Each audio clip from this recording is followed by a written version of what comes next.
All right, hello and welcome to another edition of Soccer to the Max, and we are all here once again together to get this thing rolling. Transfer deadline day has finished, except for a few transfers that will probably happen in the morning. They might have been happening like at the door. That's pretty much it. So we'll talk about some of those big ones later on in the show. First, we got some our headlines, see how our teams are doing, everything else. But how are you guys doing? How are you, Rachel? I'm good. I'm good. It just started pouring an hour ago and then it stopped. So I think we're picking up some of the remnants of Hurricane Ida over here. Yeah, certainly. I feel so bad for all the folks in the Louisiana, New Orleans area that are without power right now and dealing with all these floods and everything. Hopefully everything can be restored as quickly as possible for all those folks that just had to go through that horrific hurricane and hitting them again after all those years after Katrina and everything. Just a terrible moment. And once again, folks that don't want to believe in climate change, it's all there for you happening right now. So, Eric, how are you feeling here? Oh, it's been a bit of a crazy week. Feeling good. I have got my manifestations full going here. You know, You got a makeover. Look at that camera. Look how good you look there. See. Oh, trust me. You think this is something. Now that I've got the camera, wait until the epic hair can fully be unleashed. That's a moment to wait for here. And of course, if this is your first time joining us or you've joined us before, we are Soccer to the Max. I'm host Sean Garmer here with Erik Watkins, Rachael McKriger. You can also check out Rachel on the Last Word on Soccer podcast, who Last Word on Soccer, or Last Word Soccer Club. Sorry, Last Word on Soccer is our partners here in crime that help us and letting the show be posted over there. I'm part of the Last Word on Sports family. And of course, we're also on W10net.com. And well, we got to go off of what happened on the previous show, Eric. I mean, basically, we did a show about the Champions League draw. We did some other things, but the whole deal was, oh, this is Ronaldo going to Manchester City. Manchester City is going to have Ronaldo. What are we going to do as Manchester United fans having to watch him in the blue colors? And then all of a sudden, the morning after, as I'm posting the show, what news comes about? But for about 15 million less, they somehow get Ronaldo into Manchester United colors once again. Crazy times. Of course, it helps that you have all this plethora of United legends that can go and text Ronaldo till 1 o'clock in the morning to tell him, hey, don't do this crazy move that you're about to do. Not a great look for you and not a great look for your legacy. Maybe this was all a ploy. Is that what this was, Eric? Like, I'm starting to believe that this is all a ploy to get Manchester United involved. Look, whether it was a ploy or not, I am absolutely okay with it. If it was a ploy, very well done, very well executed. Simple as that. If it wasn't a ploy, well then, hey, you swoop in, you spoke Ronaldo's language at the 11th hour, and lo and behold, I guess, would he be the number 7? I don't think they've made that reveal yet. Either way, he's back. He will not wear number 7 because Edison Cavani's already been registered as number 7 for the season. So I was wondering about that. So he cannot have that number, apparently. So, I mean, like, it's crazy to think. Honestly, I never thought he was going to really work out with the way Manchester City do their thing. And rotate the ball around as a team. So it was always kind of weird for me to see him go there. And now it's, I do have to wonder, Rachel, I don't know how much you pay attention to the team, but it is going to create a lot of like conundrums now for Ole Gunnar Solskjaer as far as like, who are you playing where, as far as like in the midfield and who's starting up front. Mason Greenwood's like got 3 goals in 3 games. I mean, what do you do with all that? Try to contain it. It's like the OL Reign problem. You have so many of these superstars, and then you have your like OGs that have been there from the start, and you got to figure out, okay, who am I playing where, and like how do I, get people time? I mean, I'm sure guys at PSG were slighted when Messi signed there too. It's just a balancing act. Eric, that's all it is. I mean, with something like this, with Guardiola, how he was going to manage, where at times he loves to do the 4-4-2, that would have been one thing. Knowing him basically having Ronaldo as a target man, what do you have? But with us here, always settled on a 4-3-3, still going to have issues as far as like that number 8 defensive midfielder that's causing a lot of problems, but they're already making moves as far as with loan signings and some more sales to fit Ronaldo more up front. I trust him to try to get this to mesh together nicely. Yeah, certainly this is going to be interesting how he's got 2 weeks to figure it out because we've got the big international break going on. And, you know, we'll talk about it a little bit later, but they stood firm on those not going to certain countries for these international teams. These international games for a lot of these clubs are going to be very interesting when we get to that. So, Rachel, what is your headline for this week? My headline actually just happened earlier today, and it's kind of cool. So Gotham has had this ginormous conundrum of coaching and GM and all kinds of crap. The first domino fell when Elise Lahue just kind of like disappeared. Then she was fired from the team very suspiciously. Nobody knows anything about why she was fired. And then you have Freya Coombe taking a job with Angel City FC as their head coach. And they're like, okay, you know, Freya's going to stay with the team for the rest of the 2021 season. And then like 3 days later, they're like, nah, she done after this next game. Then now Yale Averbuch, who is the interim general manager, says, okay, I just took this job like 3 weeks ago. Now I got to find a coach and try to figure out how the heck to keep the spirits up in this team.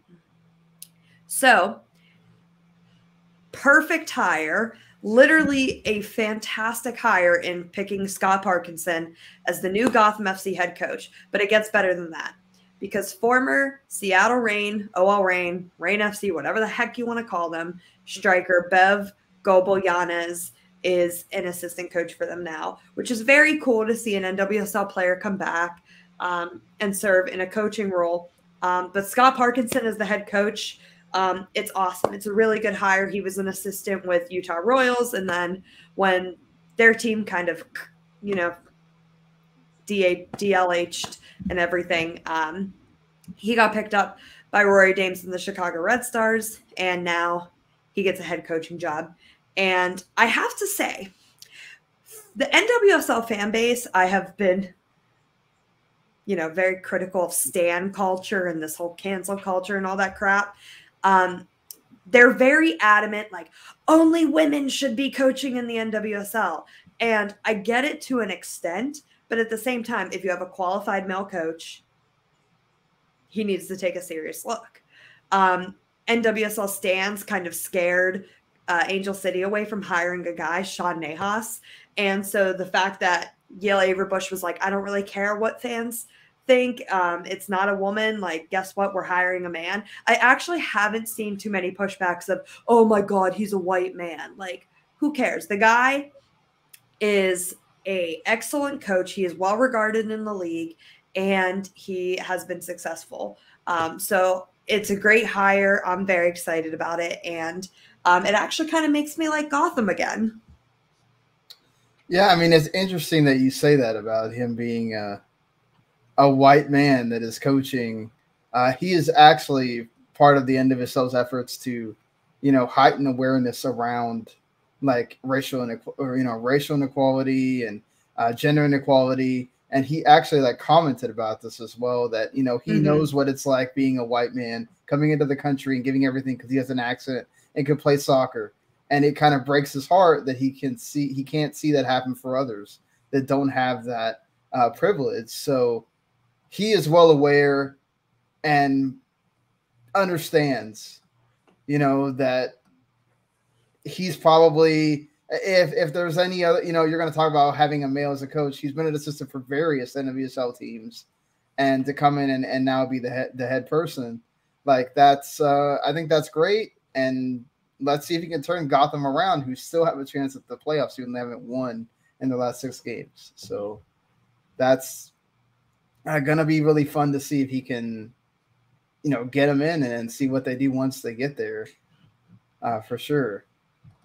My secondary headline is that I know my mom is watching. So hi, Mom. Hi, Dad.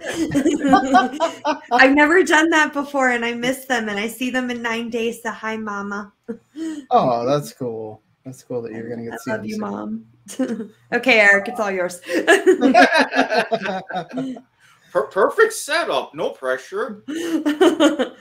So, for all the craziness that we've talked about with this transfer window, all the last-minute deals, swooping in, teams coming, one very popular headline that gained traction now all of a sudden didn't. For all the talk of Kylian Mbappe, Real Madrid coming in, setting a price, PSG wanting a higher price, trying to meet in the middle, everything almost looked like it was done and dusted. Then out of nowhere, after a €180 million offer, talks break down. So this puts PSG in a little bit of between a rock and a hard place.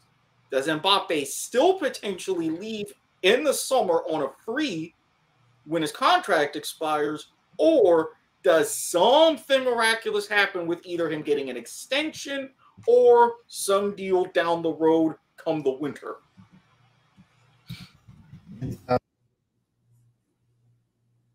Mbappe.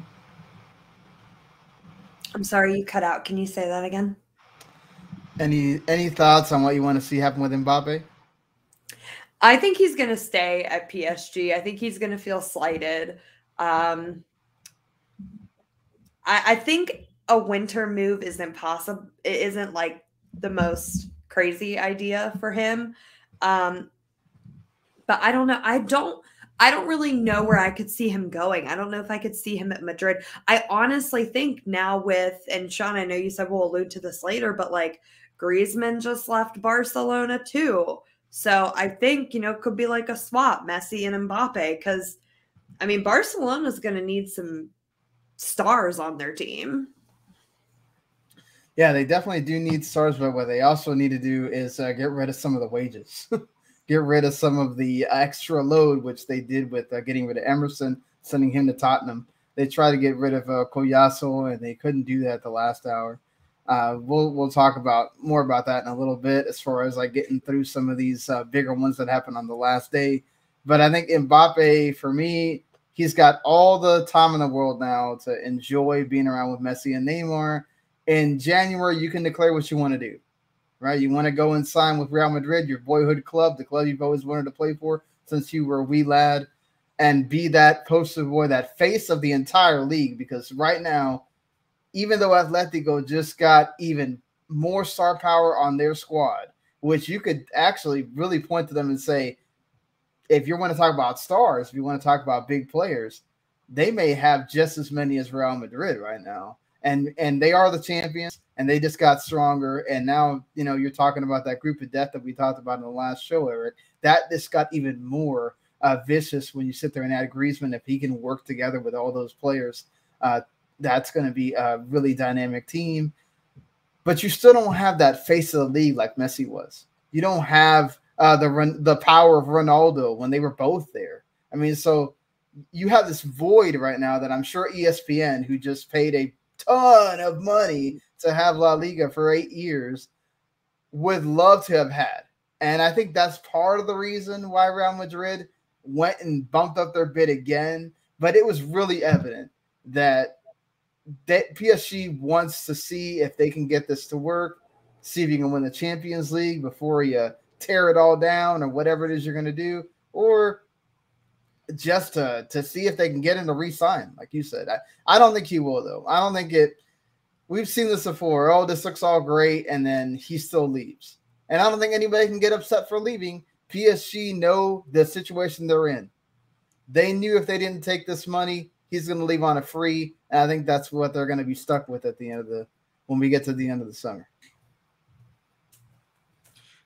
I mean, honestly, absolutely. He's made it clear to them. He's let them know, hey, I'm going to do what I can here. I'm not going to sabotage anything here, but I want out. You came to me. I'm just done. So now it's up to PSG still, like we talked about last time. Hey, how do we get him to leave on our terms? Stay tuned for that one over the coming months. Yeah, that's definitely going to be one that we'll be certainly watching, especially when it comes around January time. So let's get into what we watched. I really didn't watch anything like from start to finish. I watched a little bit of this and that from various leagues. One of the ones I did watch most of is Chelsea-Liverpool, which was the big game on Saturday. And, of course, it had to be marred by VAR. I thought it was the right call, though. It's a little bit of a judgment call because he didn't go back. I mean, how do you guys feel about that? He didn't go back and watch the full replay. He watched a freeze frame. How do you guys feel about VAR using a freeze frame because we're looking at the interest of time instead of making sure we completely get it right? I mean, this is something that completely changes the game. I don't like that. I don't like that. I mean, the purpose of VAR is clear and obvious. I don't think you get that from just exactly a freeze frame. Maybe like a 3-4 second clip, but like a freeze frame, just a still, a picture basically. I don't know about that. No, with something like that, if you're going to have the ref look at a freeze frame, then you can just go over and decide all of that in the control room. Or you could have the VAR official literally just tell you. Yeah. It's just like, hey, we looked at it. We saw this, in the ref's ear. Yeah, this is what happened. This is the call. That's that. Why go over for a picture? Yeah, 3, 4, 5 seconds. If you need to look at that and study that closely, okay. Take an extra minute or two to get it right. But no. Yeah, no. I mean, it's definitely the thing was it's a controversial thing because it was coming up his leg. Right, hit his thigh, and then it goes up to his arm. The referee is obviously making the call that he moved his arm in a direction that makes the ball come out of go off the line and not go in the goal. And I can understand that. It's not egregious like the Luis Suarez and Ghana thing, but it is what it is. I mean, he's keeping the ball from going in. Maybe we need to look at the rules in the future about whether that's a red card or not. But especially if it's something where it's not completely clear and obvious. But, man, that really changed the game. But credit to Chelsea for hanging in there and not letting Liverpool score on them for the rest of the entire half, that's a testament to them, honestly, for me. Rachel, what is a game that you checked out you really want to talk about? Yeah, so last night I got to take over Equalizer's Twitter and watch a Liga MX Femenil game, watch Tigres and Toluca. Tigres, shockingly, after winning the Apertura back in 2020 and winning the Clausura in 2021, they are in first place once again. They are just so freaking dominant. The fact that a team can literally sub in Stephanie Meyer is a cheat code. Like, that's ridiculous. But so just a general shout out for Liga MX Femenil. It's such a great league. TUDN usually plays 1 or 2, sometimes 3 matches during the weekend. So, and there's cough, cough, streams that are at 100% legal on YouTube. But it's gotta watch your soccer somehow. But anyway, I was watching Tigres and Toluca last night, and Toluca's kind of been on like a downward spiral. And I'm watching it for the first 65 minutes. I was like, oh my God, they're going to do it. They're going to hold them scoreless. They're going to get a point out of this game. And then the penalty happened. Just stupid handball in the box on Toluca. Caddy Martinez takes the penalty, cool as a cucumber. And then that's not even where it got interesting. In, I think, the 85th minute, then the 89th minute, then the 92nd minute in stoppage time. Guess what team gave up 3 goals? Toluca. I was like, oh, Toluca, baby, you were doing so well. And then they just... And guess what? Stephanie Mayer scored one of those goals. And I'm so mad we can't show highlights. I'm so mad. And I will most certainly link the tweet and send it to you, Eric, to put it in the article for W2M. And I'm putting it in for last word. But the 4th goal was ridiculous. Like, I don't remember who the player was. I know her name is like Fernanda, but she goes by Maria. She was running toward goal. She kind of pulled back a little bit, jumps in the air like at a slanted angle and just hits her head like this, and she scored. And it was like Eric, I know. It was like the most amazing thing. What's that award for the FIFA awards? It's like the Puskas. Yeah, Puskas. That's it. The Puskas Award. It needs a look at that because, oh my gosh, this goal was ridiculous. I need to DM it to you guys right now because it was just awesome. Jeez, I'm almost getting whiplash thinking about that. Right? But Liga MX Femenil is awesome. And as a Tijuana fan, I was very happy to see the 3-1 win over Atletico San Luis. So thumbs up. Yeah, definitely. And I think if you want to watch more ESPN, on ESPN, they have one Liga MX Femenil game as well every week. So there's another one you can watch, which is, I think, not the same one that you're talking about. So definitely, if you want to watch some more Liga Femenil, and of course, if you have Paramount Plus, you can watch NWSL as well. And they do a terrific job over there on Paramount Plus with the league. So, Eric, what is your game that we need to be thinking about? I happen to also watch a little bit of Liga MX going through, and even though their team's more bottom of the standings, really trying to just get points on the board, a couple wins here in the Apertura, Puebla and Querétaro. And I mean, I understand if you're battling, especially with all the fines and stuff, that you're going to start to throw your weight around. I understand you're getting into now the middle of this season to where you're getting frustrated. You're probably going to go ahead in for one of those extra couple cheap shots. I don't recommend it, but I get it. But when I say that this game got gritty, I mean, not the typical kind of, flopping or rolling around. I mean, going hard on 50-50 balls.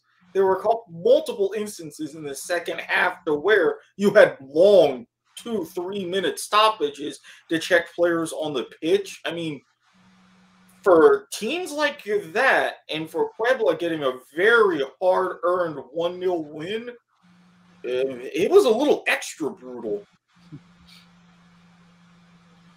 Yeah, for sure. So I mean, like, when you're talking about extra brutal, I mean, what do we have? What's absolutely my main highlight is like late in the second half. It was about 82nd minute. Puebla was going up for a 50-50 ball, like I mentioned, and the head clash. Bam! It was just like from top of the head here to right here, and I was like, seeing it live, it was like, okay, looked a little bit awful, but seeing the replay of it and then seeing the Puebla player just down on the ground, slightly dazed, but okay, I'm like, I can see why they're taking the headers and things like that out of the game. Yeah, that doesn't sound... It wasn't pretty. Like, I've been trying to watch more of it just because how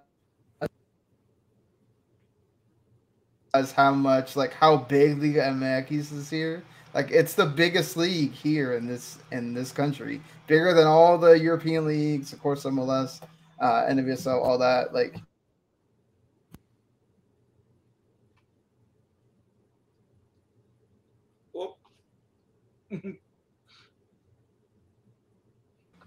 where they're coming from, and why it's such a beloved thing. And of course, now when you watch these like Leagues Cup games, it's actually good to know some of these players. A lot of times you're just watching it from like the MLS side of things and be like, oh, I know who that is. Or watching the All-Star game, which after watching that All-Star game, oh my God, this is, like you said, bull crap. I love Andre Blake going over there though and giving him a red card. That was great. He just texts across the referee. He's like, yellow card, red card.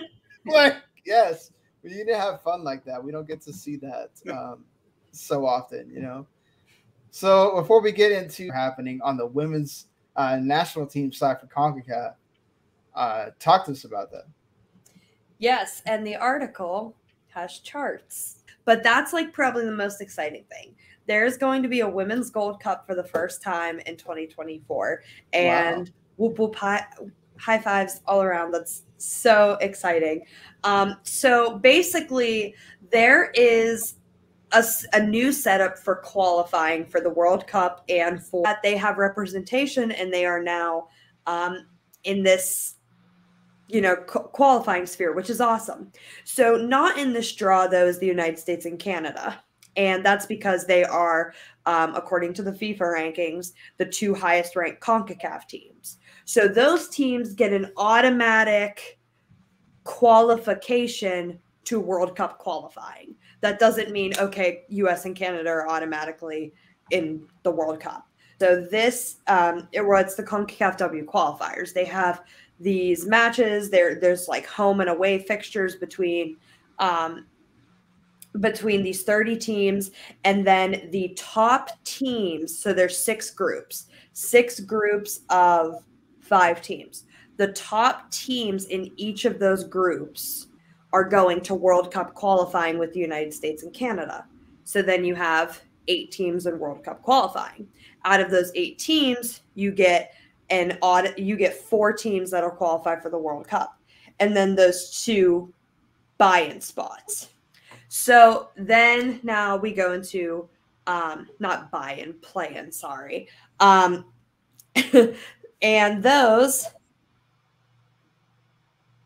I messed up something. Never mind. Moving on to the Olympic part. The Olympic part is where it gets really, really cool. Friendly tournaments that don't mean anything. It's nice to see them have to compete in a tournament that means something for the reason that they're in. Mm-hmm.